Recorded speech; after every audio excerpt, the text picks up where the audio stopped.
You are watching Maulana Anis Bilgrami. Please subscribe. Also don't forget to like, comment and share.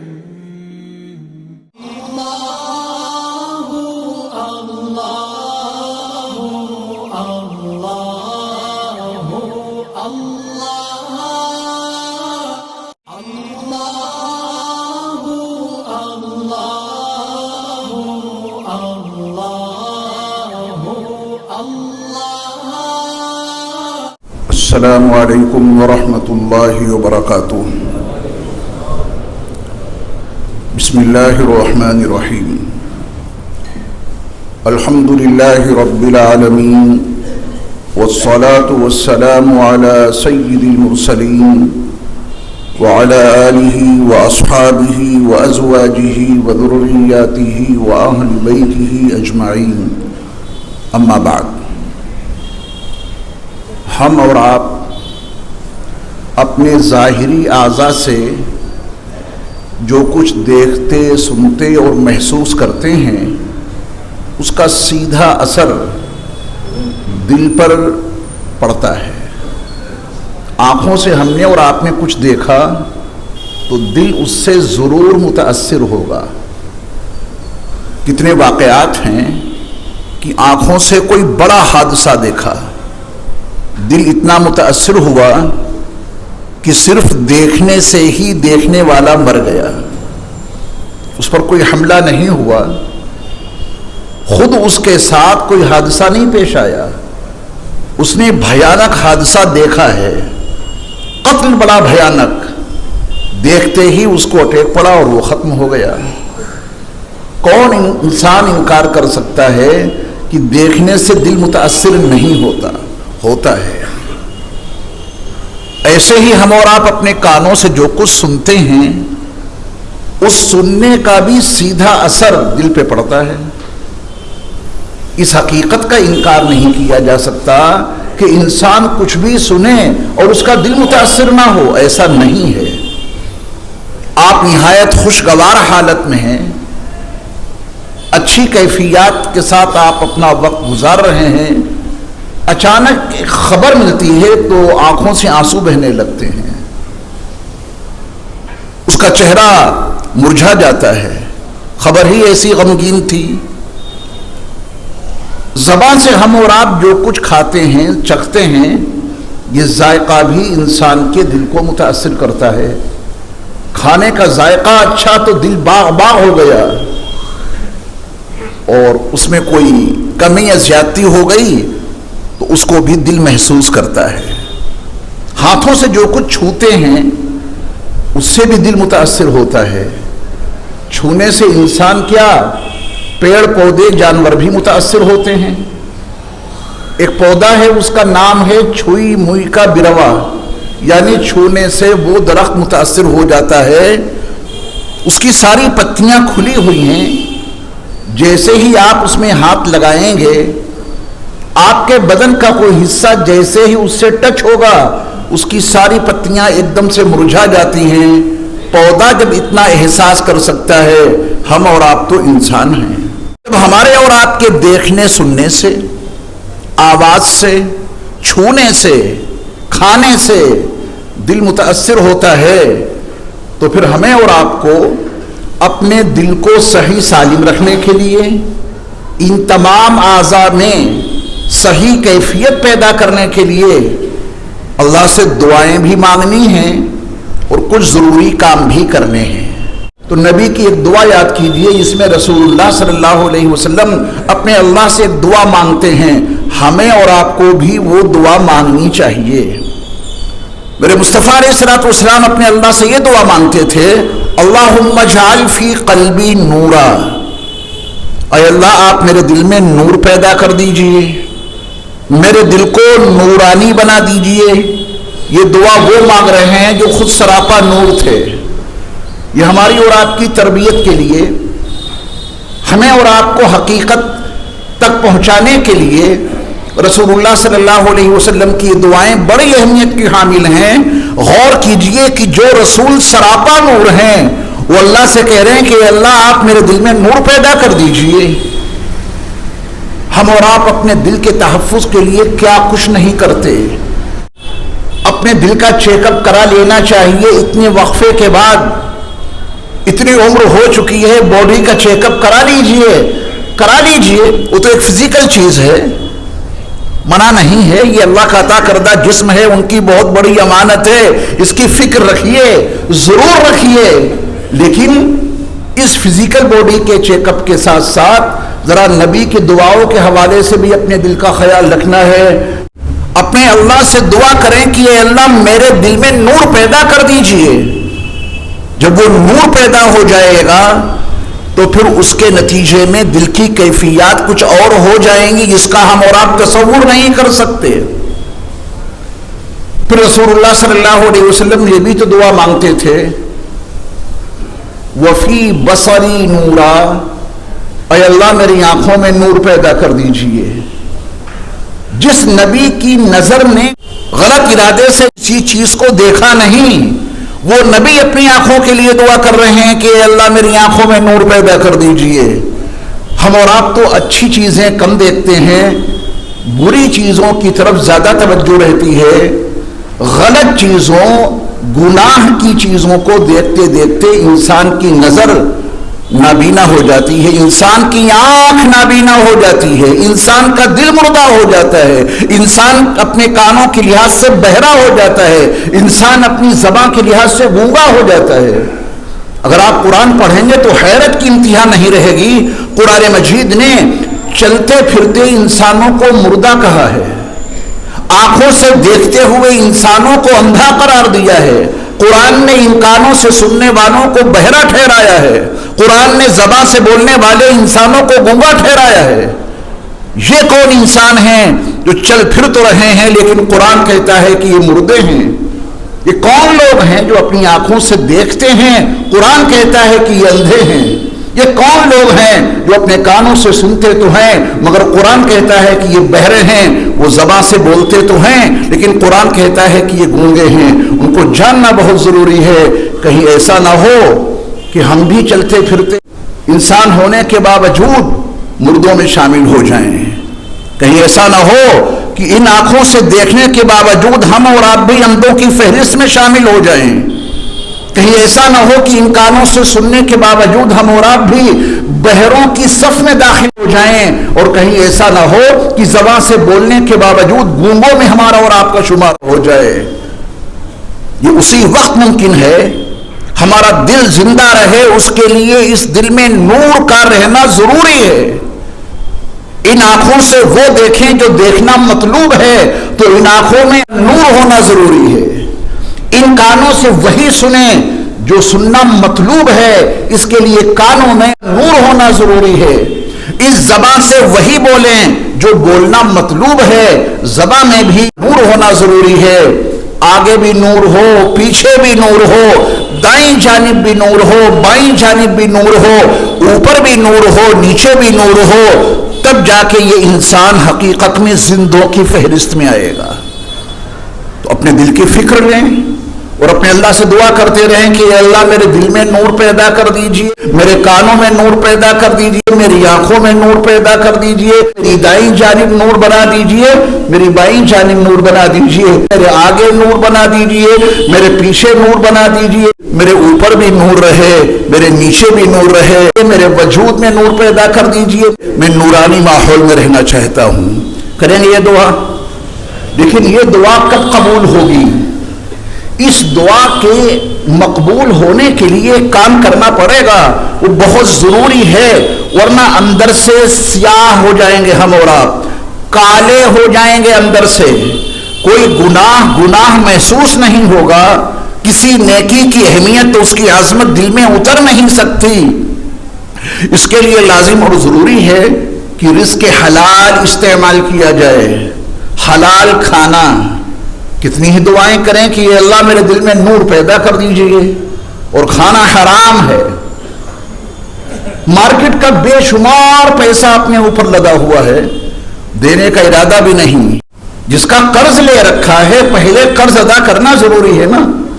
اپنی خواہشات, اپنے گھر کے عیش و عشرت کو کم کر کے اس کا قرض پہلے ادا کریں جس کا قرض لے رکھا ہے. قرض ادا کرنے کی کوئی فکر نہیں اور اپنے عیش و عشرت میں کوئی کمی نہیں، تو پھر جو کھانا کھا رہے ہیں اس میں حلال ہونے کی گنجائشیں کم سے کم ہوتی جائیں گی، اور ایک وقت ایسا آئے گا کہ دوسرے کا پیسہ اپنے ذمے ہے جس کا ادا کرنا بے حد ضروری ہے، اس کے بغیر ہم جو اپنی عیش و عشرت میں پیسہ اڑا رہے ہیں یہ ہمارے اندر ظلمت پیدا کرے گا، تاریکی پیدا کرے گا، پھر اس دعا میں اثر کہاں سے آئے گا؟ جس کا لے رکھا ہے اس کا دینا پڑے گا۔ یہ حقوق العباد میں بڑی اہمیت کی حامل چیز ہے۔ کسی کا پیسہ مار کر کوئی انسان متقی نہیں بن سکتا، کسی کا پیسہ غصب کر کے کوئی انسان ولی نہیں بن سکتا۔ ولایت کے زینے پہ قدم رکھنے کے لیے، پہلی سیڑھی پہ قدم رکھنے کے لیے اولین شرط ہے کہ انسان رزق حلال استعمال کرے، حلال کھانا کھائے۔ حلال کھانا کھائیں گے تو اندر نور پیدا ہوگا۔ وہ جو لقمہ حلال کا، چاہے وہ چٹنی روٹی کیوں نہ ہو، چاہے وہ بہت ہلکا پھلکا سادہ سا کھانا کیوں نہ ہو، وہ سادہ سا کھانا جب اندر جائے گا اس کا ہر لقمہ اندر نور پیدا کرے گا۔ آپ کی بڑی قیمتی گاڑی ہے، کیا اس کو چلانے کے لیے آپ مٹی کا تیل ڈالیں گے؟ اگر اس میں مٹی کا تیل ڈال دیا تو انجن کتنا خراب ہوگا، اس کے اندر کتنی خرابی پیدا ہو جائے گی۔ اس حقیقت سے تو ہر آدمی واقف ہے۔ پٹرول کی گاڑی ہے تو اس میں آپ ڈیزل ڈلواتے ہیں کیا؟ آپ کو معلوم ہے کہ پٹرول کی گاڑی میں اگر ڈیزل ہم نے ڈالا تو انجن خراب ہو جائے گا۔ انسانوں کی بنائی ہوئی گاڑیوں میں ہم اس کے تقاضے کے مطابق اسے غذا دیتے ہیں۔ یہ میرے رب کا بنایا ہوا وجود ہے، اس میں بھی اللہ نے بتایا ہے کہ اندر ڈالنا کیا ہے۔ اور یہ صرف ایمان والوں کے لیے نہیں، اللہ تعالیٰ نے دنیا کے تمام انسانوں کو، خواہ وہ ایمان والے ہوں یا غیر ایمان والے ہوں، دنیا کے تمام انسانوں کو مخاطب کرتے ہوئے اللہ نے کہا ہے، اے لوگو صرف ہماری عطا کی وہی پاکیزہ چیزیں ہی کھانا، جو ہم نے تم کو پاکیزہ روزی عطا کی ہے بس اسے ہی کھانا۔ یہ حرام غذا اندر جا کے انسان کے دل کو تاریک بنا دیتی ہے۔ یہ تو کھانے سے متعلق بات ہو گئی۔ اگر حلال کھانا کھائیں گے، چاہے وہ سادہ ہی کیوں نہ ہو، غربت کی زندگی گزار لیں، کوئی حرج نہیں۔ یہ دنیا چند روزہ ہے، عیش و عشرت یہاں کے لیے ہے ہی نہیں، وہ تو آخرت کی زندگی میں اللہ تعالیٰ وہ سکون عطا کریں گے، عیش و عشرت کی وہ زندگی دیں گے، جنت کی ان نعمتوں سے مالا مال کریں گے جس کا ہم اور آپ تصور نہیں کر سکتے۔ وہاں کی نعمتوں کو نہ کسی انسان نے دیکھا نہ دیکھ سکتا ہے، وہاں کی نعمتوں کو نہ کسی انسان نے مکمل طور پہ سنا نہ وہ سن سکتا ہے، نہ ان نعمتوں کا تخیل انسان کے دل اور دماغ کے پردوں پہ آ سکتا ہے۔ وہ نعمتیں تو ساری وہاں کے لیے ہیں۔ یہ دنیا کی چند روزہ زندگی حلال غذاؤں کے ساتھ گزاریں گے تو اللہ تعالیٰ وہ نعمتیں عطا کریں گے جو کسی انسان کے وہم و گمان میں نہیں آ سکتی۔ غذا کے ساتھ ساتھ ان آنکھوں میں نور پیدا کرنے کے لیے ضروری ہے کہ ان آنکھوں کو حرام چیزوں کے دیکھنے سے محفوظ رکھا جائے۔ اے اللہ میرے دل میں نور پیدا کر دیجئے، میری آنکھوں میں نور پیدا کر دیجئے۔ شیطان نے ہر زمانے کے انسانوں کو گمراہ کرنے کے لیے طرح طرح کے جال بچھائے ہیں۔ اللہ ہم سب کی حفاظت فرمائے۔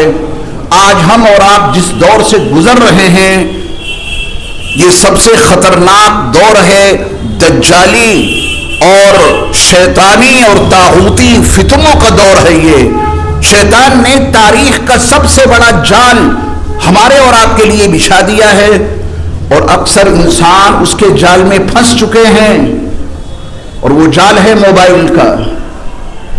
سارے شیاطین کے طاغوتی شیطانی دجالی پروگرام اس کے اندر موجود ہیں۔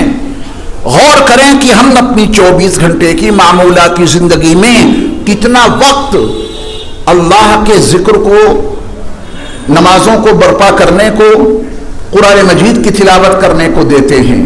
24 گھنٹے میں ہم نے کتنا وقت دیا ہے جس میں ہم اللہ کا ذکر کر رہے ہوں؟ 24 گھنٹے میں کتنا وقت ہمارے پاس وہ ہے جس میں ہم قرآن مجید کی تلاوت کر رہے ہوں؟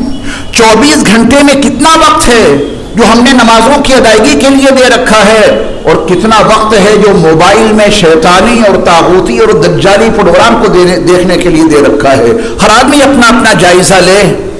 اگر شیطانی اور طاغوتی اور دجالی پروگراموں کو دیکھنے کے لیے موبائل میں ہم نے اپنا زیادہ وقت صرف کیا، اللہ کا ذکر برائے نام، قرآن مجید کی تلاوت 24 گھنٹے میں ہے ہی نہیں، نمازوں کا کوئی اہتمام نہیں ہے، تو پھر آپ غور کیجئے کہ ان آنکھوں سے جو ہم زیادہ دیکھ رہے ہیں، زیادہ، کیا اس کا اثر دل پہ نہیں پڑے گا؟ یقیناً پڑے گا، اور پڑ رہا ہے۔ آج جو ہمارے پورے معاشرے میں، پورے سماج میں انارکی برپا ہے، اختلاف برپا ہے، کوئی کسی کا احترام جانتا ہی نہیں، اولاد کو ماں باپ کے حقوق کا علم نہیں، ماں باپ کو اولاد کے ساتھ برتاؤ کرنے کا رسول اللہ صلی اللہ علیہ وسلم کی تعلیمات کا کوئی علم نہیں، سماج میں کیسے زندگی گزاری جائے، پڑوسی کا پڑوسی پہ کیا حق ہے یہ معلوم ہی نہیں، کندھے سے کندھا ملا کے نماز ادا کرنے والے نمازیوں کو نمازیوں کے احترام کا کوئی پتہ نہیں۔ یہ سارا بگاڑ، ہمارے سماج، ہمارے معاشرے کا یہ سارا فساد، ہمارے گھروں کے اندر یہ طرح طرح کی لڑائیاں، یہ سب نتیجہ ہے اسی دجالی پروگرام کو زیادہ دیکھنے کا۔ بہت زیادہ وقت دیتے ہیں موبائل کو، اور اس پہ کوئی خیر و فلاح اور صلاح کی بات نہیں، شیطانی نظام اور دجالی سسٹم اور طاغوتی طاقتوں کا جو جال ہے اس میں اپنے آپ کو پھنسانے کے لیے اس میں زیادہ وقت دے رہے ہیں، تو ان آنکھوں میں نور کہاں سے پیدا ہوگا؟ زیادہ تو ہم شیطانی پروگرام دیکھتے ہیں، طاغوتی پروگرام زیادہ دیکھتے ہیں، تو آنکھوں میں نور کہاں سے پیدا ہوگا؟ اس میں ظلمتیں پیدا ہوں گی، تاریکیاں پیدا ہوں گی۔ پھر ان آنکھوں سے دیکھنے کے باوجود قرآن نے ایسے لوگوں کو اندھا کہا ہے۔ زیادہ کیا سنتے ہیں؟ اللہ والوں کی باتیں سننے کا کتنا موقع ہے ہمارے اور آپ کے پاس؟ قرآن مجید کی تلاوت سننے کا کتنا موقع ہے ہمارے اور آپ کے پاس؟ اللہ کا ذکر سننے کا کتنا موقع ہے ہمارے اور آپ کے پاس؟ کیا سنتے ہیں یہ ہر ایک اپنا تجزیہ کر سکتا ہے۔ زیادہ کیا سنتا ہوں؟ 24 گھنٹے میں زیادہ شیطانی پروگرام سنتے ہیں، دجالی پروگرام زیادہ سنتے ہیں، طاغوتی پروگرام زیادہ سنتے ہیں۔ میرے رب کے ہاں ایسے لوگ بہرے ہیں جو قرآن نہیں سنتے، اللہ کے نزدیک یہ بہرے ہیں جو اللہ کا ذکر نہیں سنتے، اللہ کے نزدیک یہ بہرے ہیں جو دین کی باتیں نہیں سنتے، شیطانی اور دجالی اور طاغوتی پروگرام زیادہ سنتے ہیں۔ تو پھر ان کانوں میں قوت سماعت موجود ہونے کے باوجود یہ انسان بہرے ہیں۔ زبان کیا بولتی ہے؟ دو لوگوں کی ملاقات ہوتی ہے تو جب تک تیسرے شخص کا تذکرہ برائی کے ساتھ ہم کر نہیں لیتے تب تک چین نہیں، سکون نہیں۔ جیسے ہی بیٹھے تیسرے آدمی کا تذکرہ آیا اور برائیوں کے ساتھ میں ہماری گفتگو شروع ہو جاتی ہے۔ ماحول ایسا بنائیے کہ جب آپ سے کوئی ملنے کے لیے آئے مقصد کی بات کیجئے، مقصد کی۔ تیسرے آدمی کا تذکرہ کیے بغیر یہ زبان کو چین کیوں نہیں؟ کیا ضرورت ہے تیسرے آدمی کا ذکر برائی کے ساتھ کرنے کا؟ کوئی ضرورت نہیں۔ لیکن ہمارے یہاں ماحول یہ ہے کہ ہماری کوئی نشست اس وقت تک مکمل نہیں ہوتی جب تک کہ ہم تیسرے شخص کا تذکرہ برائی سے نہ کر لیں۔ آج سے تہیہ کیجئے، ارادہ کیجئے، اہتمام کیجئے، حلال غذا ہی استعمال کریں گے، آنکھوں سے محض نورانی پروگرام دیکھیں گے۔ آپ یقین جانیے، آپ قرآن مجید اگر پڑھ نہیں رہے ہیں، صرف اسے دیکھ رہے ہیں، اللہ آپ کو دیکھنے کا ثواب عطا کرے گا۔ وہ حدیث آپ کے علم میں ضرور ہوگی، اللہ تعالیٰ روزانہ بیت اللہ پہ 120 رحمتیں نازل فرماتے ہیں۔ 60 رحمتیں ان کے لیے جو طواف کریں، 40 رحمتیں ان کے لیے جو وہاں نماز پڑھیں، 20 کس کے لیے ہیں؟ 20 ان کے لیے ہیں جو بیٹھے بیٹھے کھڑے کسی بھی حالت میں بیت اللہ کا دیدار کرتے رہتے ہیں۔ آپ نے دیدار ہی تو کیا، اللہ کے گھر کو دیکھا ہی تو ہے۔ دیکھنے پر 120 رحمتوں میں سے 20 رحمتیں صرف دیکھنے پر مل گئیں۔ اس کا واضح مطلب یہ ہے کہ اس دیکھنے کے نتیجے میں دل پہ جو اثرات مرتب ہوتے ہیں اس کا کوئی انکار نہیں کر سکتا۔ اسی طرح قرآن مجید کے پڑھنے پر تو ثواب ہے ہی، رب کعبہ کی قسم سننے پر بھی ثواب ہے۔ تراویح کی نماز آپ ادا کرتے ہیں، آپ کی پوری کوشش یہ ہوتی ہے کہ نماز بھی ادا ہو، اور حضرت امام صاحب تراویح کی نمازوں میں جو کچھ پڑھتے ہیں قرآن، وہ سننے کی بھی سعادت حاصل ہو۔ تو قرآن مجید پڑھا جائے یا سنا جائے یا اسے دیکھا جائے، ہر حال میں ثواب ملے گا۔ اب آپ دیکھیں، جب آپ قرآن مجید کی تلاوت کرتے ہیں، قرآن مجید کو دیکھ کر پڑھتے ہیں، دیکھنے میں آنکھیں مصروف، پڑھنے میں زبان مصروف، سننے میں کان مصروف۔ جب آپ تلاوت کریں گے آواز سے، تو آواز یہ کان سن رہے ہیں، یعنی بیک وقت ظاہر کے 3 اعضاء اللہ کے ذکر میں مصروف ہو گئے، زبان قرآن کی تلاوت کر رہی ہے، آنکھیں قرآنی آیات کو دیکھ رہی ہیں، اور زبان سے جو الفاظ نکل رہے ہیں وہ آپ کے کان سن رہے ہیں۔ ان 3 اعضاء سے ہونے والا یہ عمل کیا دل کو متاثر نہیں کرے گا؟ ضرور کرے گا۔ قرآن مجید کی تلاوت کے نتیجے میں دل کو نور حاصل ہوتا ہے۔